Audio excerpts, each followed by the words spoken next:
Bonjour et bienvenue dans cette partie qui fait suite directe à l'introduction. Donc dans cette introduction, on avait vu dans la première partie de l'introduction, eh bien qu'est-ce que c'était que Bubble. Donc on avait vu que c'était une application, un outil qui vous permet de créer vos propres applications sans avoir à développer la moindre ligne de code. On avait vu dans la deuxième partie de l'introduction eh bien, la possibilité de rajouter des templates sur les applications que vous allez créer. Et on a créé une application, mais on n'est pas allé plus loin. Dès que l'application a été créée, eh bien, j'ai arrêté l'enregistrement et on se retrouve tout de suite sur cette partie donc découverte de l'interface de Bubble, avec du coup l'éditeur visuel, le système de workflow, la gestion des bases de données, les styles, les plugins et les options et les logs de votre application. On va donc sans plus attendre commencer avec l'éditeur visuel. C'est parti.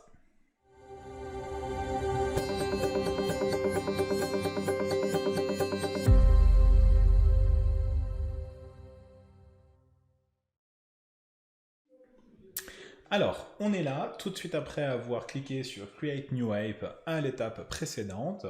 Je suis sur le Bubble Editor et on va donc dégrossir un maximum de choses. Avant de rentrer beaucoup plus loin dans la partie dynamique, on va déjà voir comment manipuler les éléments de base.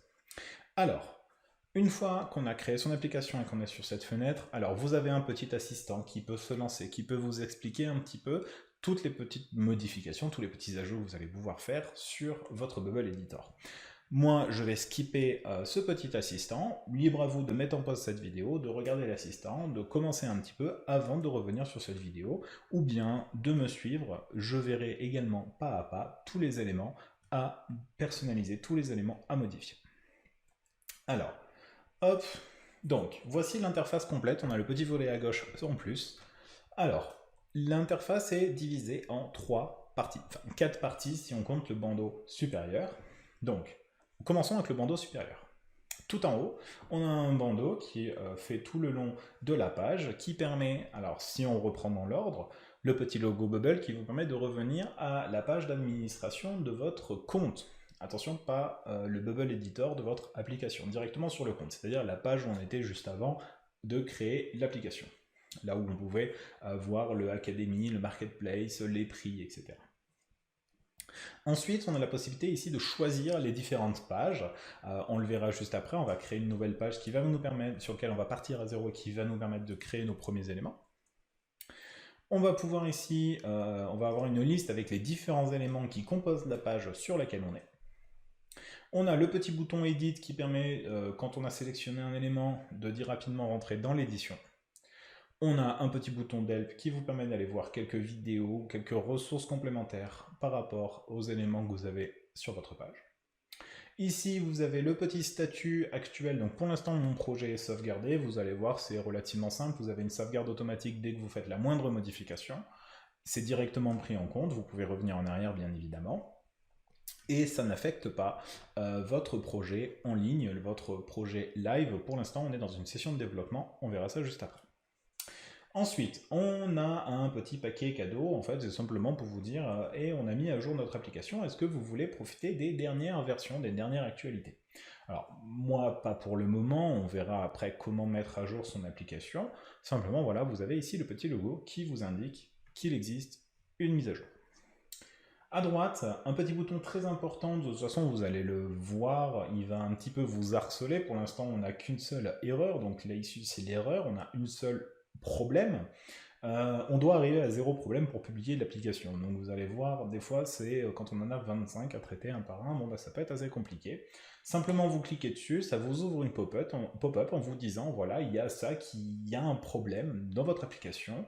Renseignez-vous sur la page, donc ici Google Maps, pour résoudre le problème. Donc là, voilà, c'est simplement parce qu'il manque une clé API qui permet de faire afficher ici la carte Google Maps.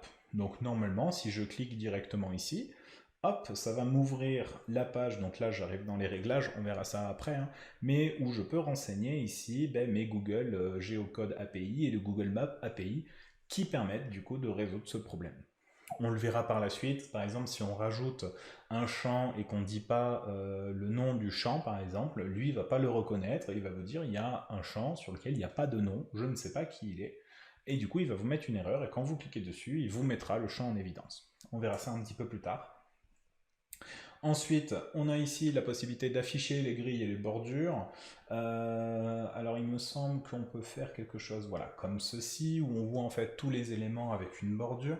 Moi, je ne suis pas forcément fan, parce que de base, vous allez voir, quand on passe la souris, on voit les bordures apparaître, donc ça paraît assez simple.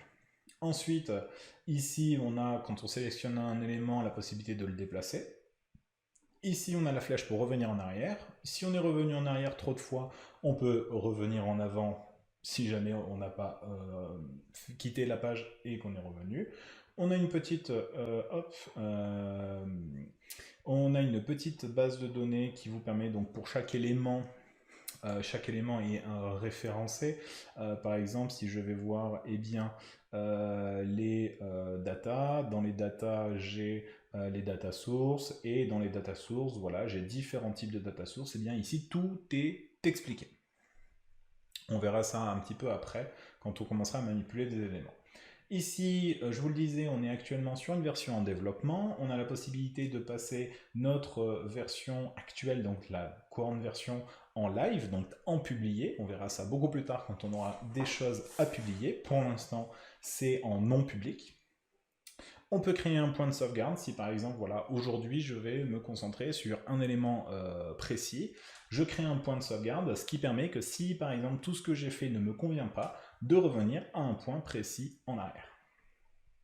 Ici, je peux directement switcher sur le produit live, pour l'instant qui n'est pas déployé, et je peux créer une nouvelle version, c'est-à-dire que je vais créer une seconde branche de mon application, y consacrer plusieurs applications, plusieurs modules, plusieurs expérimentations, et ensuite de pouvoir fusionner les deux ou de pouvoir remplacer l'une avec l'autre.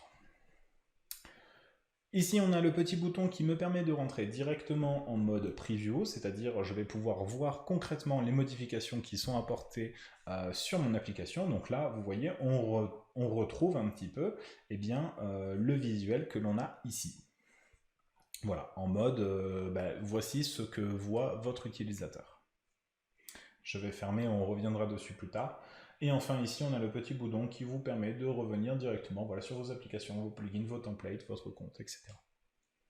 Donc ça, c'est la première barre, avec toutes ces informations-là. Ensuite, on a une barre horizontale, donc la première, avec Design, Workflow, Data, Style, Plugin, Setting, Log, qui vous permet de naviguer en fait entre les différents éléments qui vont constituer votre application. Donc vous avez la partie Design, donc la partie visuelle, vous avez le Workflow, c'est-à-dire tout ce qui va se passer derrière vos éléments. Là par exemple, j'ai un Workflow qui dit que quand quelqu'un appuie sur le bouton, là j'ai un bouton, eh bien je vais scroller, je vais descendre, mon affichage va descendre jusqu'à un certain élément. Voilà.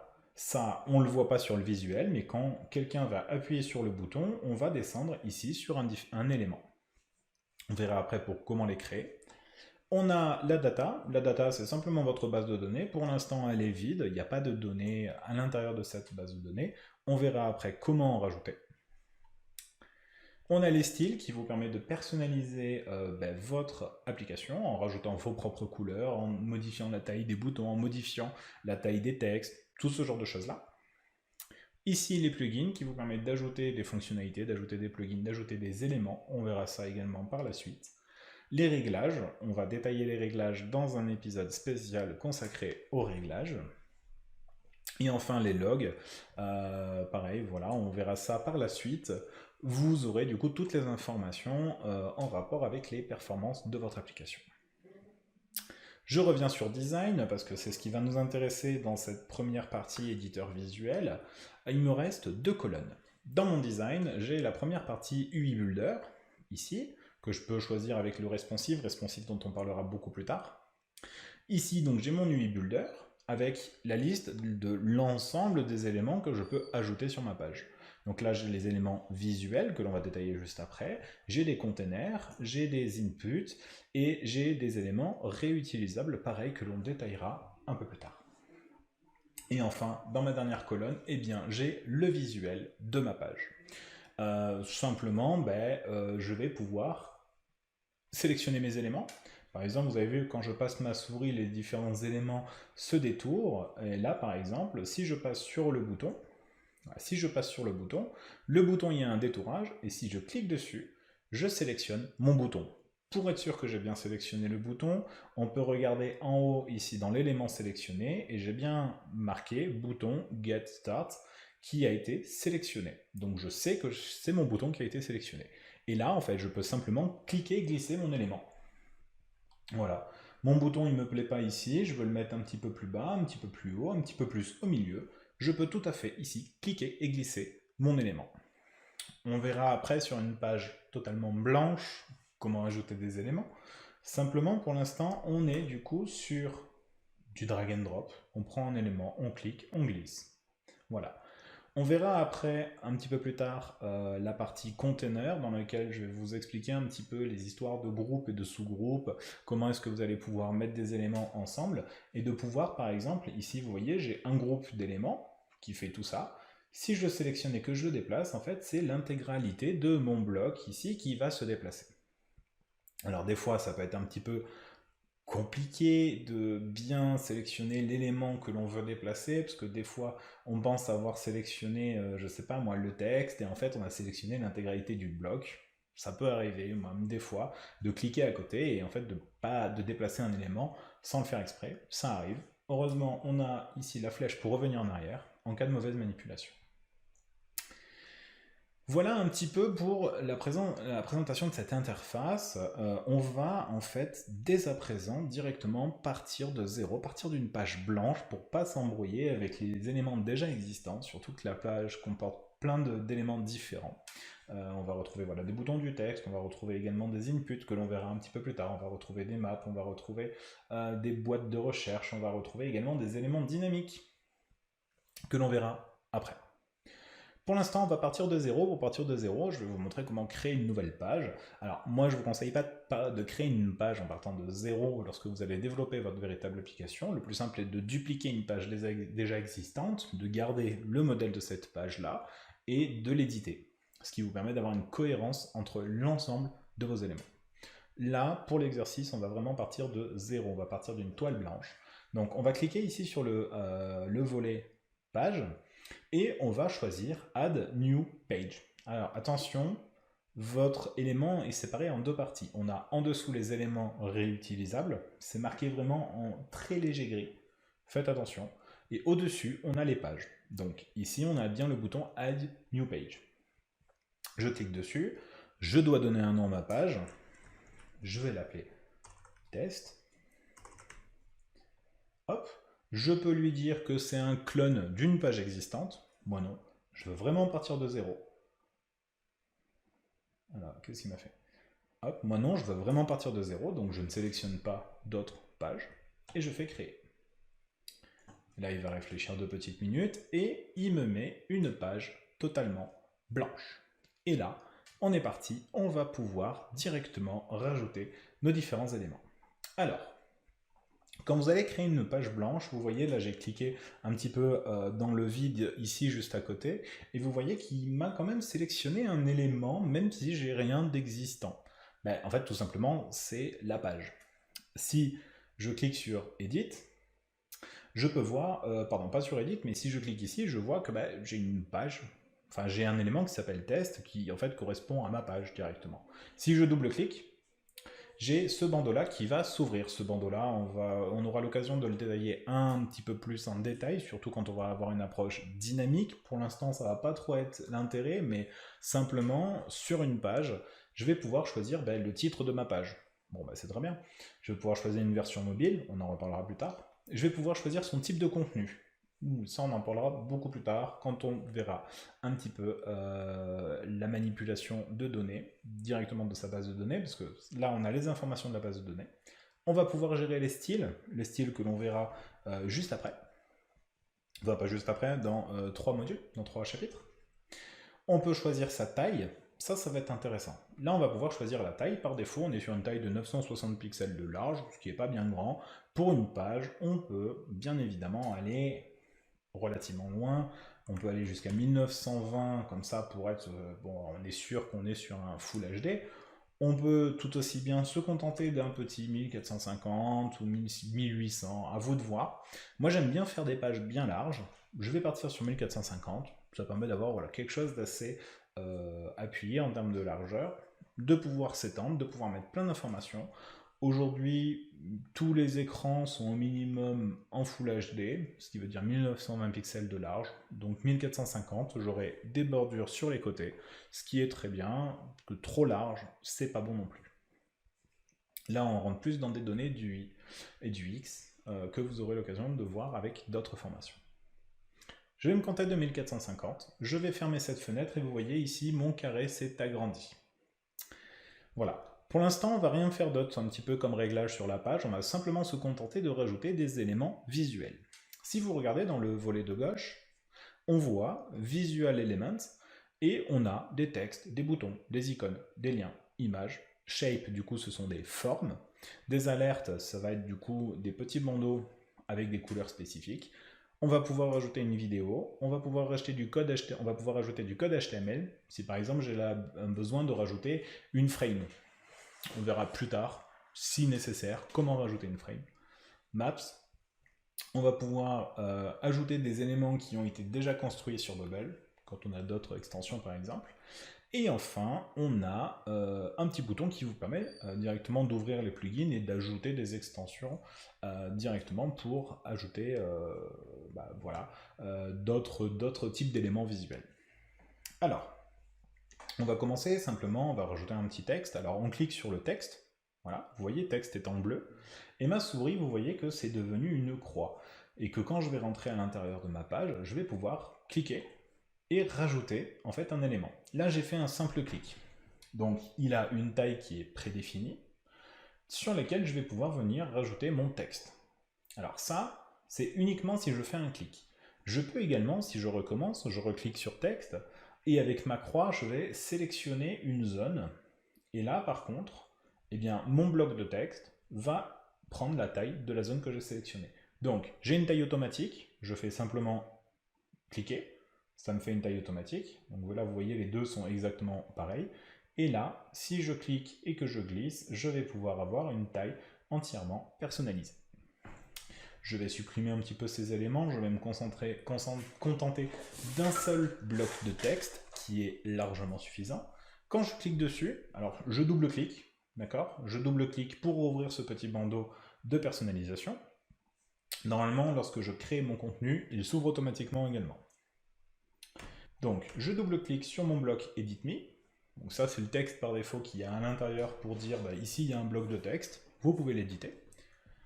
Tout en haut, lorsque j'ai cette fenêtre-là, tout en haut, je vais avoir ici le texte qui va constituer mon bloc de texte. Donc là, je peux mettre bonjour, hop, bienvenue sur la page test. Voilà, on ne va pas non plus se prendre la tête, d'accord? Hop. Voilà, bienvenue sur la page test. Je peux augmenter, diminuer un petit peu la taille de cette page-là. Voilà. Hop.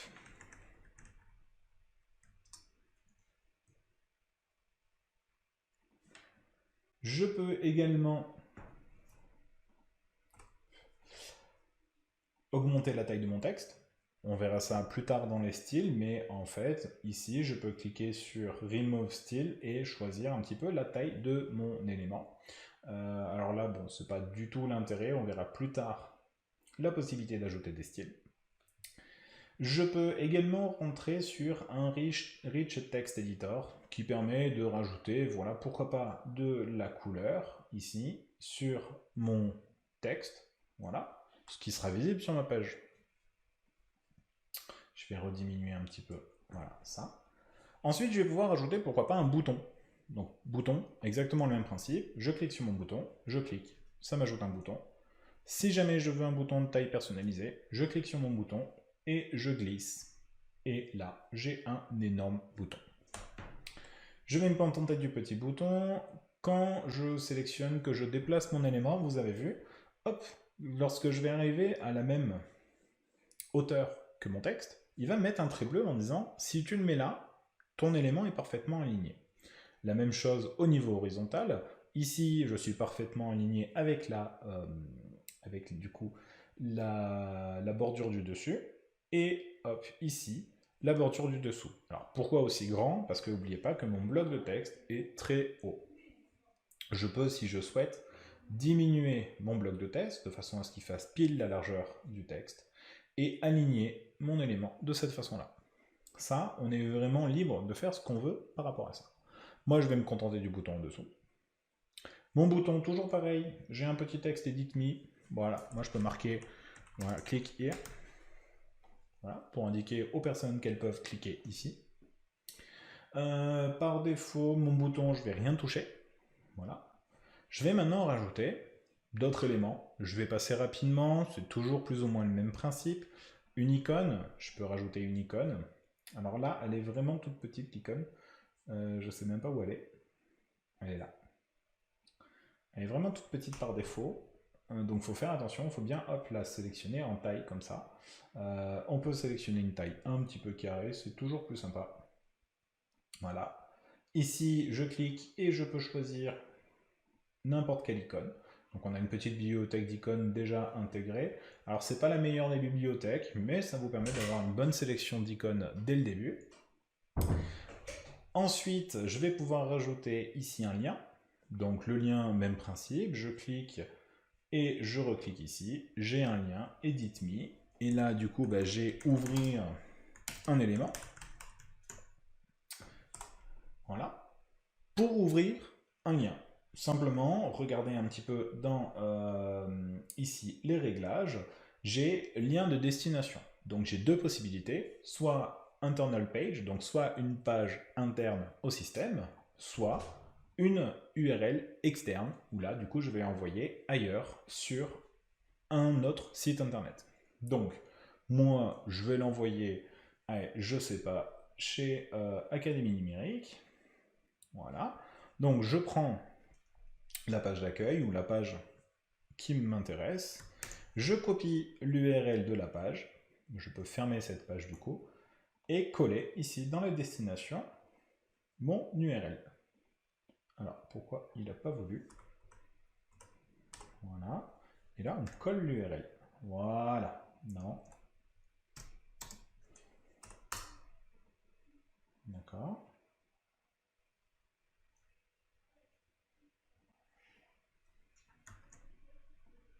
Voilà.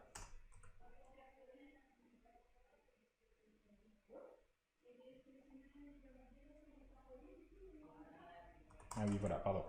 Donc, effectivement, il faut que je clique sur this URL, donc destination URL, c'est this URL, et là, je mets l'URL, non, this URL is, et là, voilà, je mets Académie Numérique. Donc simplement, je vais lui dire, les URL que tu vas ouvrir, c'est l'URL qui est, et je lui donne mon URL. Alors, il y a plus simple pour ajouter une URL, on verra ça un petit peu plus tard. Pour l'instant, c'est la méthode qui est proposée par le système. On verra ensuite, il y a d'autres possibilités qui sont beaucoup plus simples. Pour ajouter un lien interne, encore plus simple. Donc on est sur une page interne et on choisit simplement la page que l'on choisit. Donc là, je peux faire par exemple retour à l'index. Enfin, du coup, retour à la page d'accueil plutôt. La page d'accueil s'appelle toujours index, donc à la page d'accueil. Donc ça, par exemple, ça va être intéressant d'avoir ça dans un menu, par exemple, avec simplement le bouton accueil ou simplement avec un icône avec une petite maison pour indiquer aux personnes que si elles cliquent ici, eh bien, hop, ça sera directement renvoyé sur la page d'accueil. Ensuite, je vais pouvoir rajouter une image. Toujours pareil, je clique sur image, je clique ici, ça me rajoute un calque. Enfin, ça me rajoute ici un élément sur lequel je peux rajouter une image. Et là, donc, j'ai le bandeau Static Image dans lequel je peux venir directement, hop, uploader mon fichier image. Et là, bon, voilà, il faut le temps qu'il importe l'image. Une fois que l'image est importée, hop, ici, il la met directement ici. Je peux choisir une balise Alt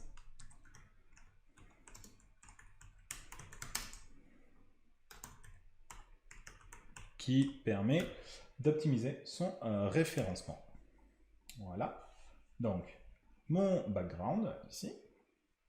Si je continue dans les éléments, je peux rajouter une forme. Alors les formes, ça va surtout permettre de rajouter ici, si j'ai besoin de rajouter un petit carré, ici je peux changer sa couleur par exemple, je peux le mettre en rouge. Je peux le mettre en dégradé, donc c'est-à-dire que je peux dire par exemple il va aller du rouge au bleu par exemple, voilà, avec un magnifique dégradé. Je vous montre toutes les possibilités, on verra après comment faire quelque chose de propre, d'accord? Ensuite, on va pouvoir rajouter une vidéo, pareil. La vidéo, on va pouvoir rajouter un ID YouTube ou Vimeo. Voilà. On va pouvoir rajouter du code HTML. Donc ici, on insère directement son code HTML. Donc là, si vous avez envie de rajouter un lien en italique, un icône, si vous avez besoin de rajouter un texte en gras, si vous avez envie de faire une petite personnalisation en HTML, c'est possible. Hop. Une map, donc ça c'est ce qu'on avait tout à l'heure, hein. Il va falloir du coup bien évidemment valider la clé API, comme on a vu, vous avez vu, ça a rajouté une nouvelle erreur. Voilà, il y a une vidéo qui n'a pas d'ID et il manque la YouTube API. Et enfin, le Bubble, le constructeur avec Bubble, voilà, on a un petit logo Bubble, voilà, on peut changer, on peut mettre un autre logo ou directement un texte ici, Build with Bubble. Voilà. Donc ça, c'est simplement la liste des éléments qui sont facilement ajoutables sur son contenu. Donc on peut bien évidemment tout de suite faire quelque chose d'assez intéressant avec notre background ici. Voilà. Ici, on va enlever les liens. On va mettre ici un texte de cette façon-là. Ici, on va pouvoir... On va le laisser comme ça. Donc on va pouvoir mettre ici un texte et en dessous, on va pouvoir mettre un bloc de texte, peut-être un petit peu plus grand, un petit peu plus descriptif, avec par exemple, je sais pas moi, dedans, on va mettre du Lorem Ipsum, on s'en fiche du contenu. Le plus intéressant étant de voir un petit peu la mise en forme de votre page. Donc là on voit, vous voyez, il y a 3 petits points, ça veut dire que le texte il est tronqué, c'est-à-dire qu'au bout d'un moment il n'affiche pas l'intégralité du bloc. Donc là on va augmenter jusqu'à voir tout le texte. Voilà. Bon, il est peut-être un petit peu long, j'avoue. Hop. On va le diminuer juste ici. On va augmenter un petit peu ça. J'appuie sur majuscule histoire de garder la proportion, vous voyez. Comme ça, mon image, elle est agrandie, mais elle n'est pas déformée. Donc j'appuie sur la touche majuscule, sur la touche pas verrouillée, hein, pas majuscule verrouillée, sur l'autre. J'agrandis mon texte, mon image, pardon. Et là, je rajoute mon petit bouton en dessous. Alors, est-ce que je peux le centrer par rapport aux éléments du texte? Pas comme ça. On verra comment le faire par la suite. On va juste le rajouter maintenant en dessous. On va diminuer ça. Et on va rajouter ça ici. Voilà. Donc voilà quelque chose d'assez simple qui vous permet très rapidement de créer une page en mettant en avant du contenu. On peut aller beaucoup plus loin, bien évidemment, on verra ça par la suite. On va vraiment, avec les containers, ça va être ça le point déterminant, avec les containers, on va réussir à aller beaucoup plus loin. Avant de se quitter, il me reste encore 2 petites choses à vous montrer.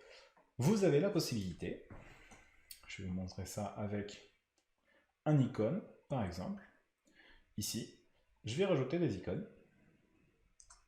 Alors, un peu plus gros les icônes, s'il te plaît. Voilà. Donc là, je vais mettre 1, 2, 3 et 4 icônes. Bon, ils ne sont pas très centrés, mais l'objectif est simplement de vous montrer que je peux ici, en sélectionnant cette icône, vous voyez, on a ici marqué this element is visible on load page, on page log.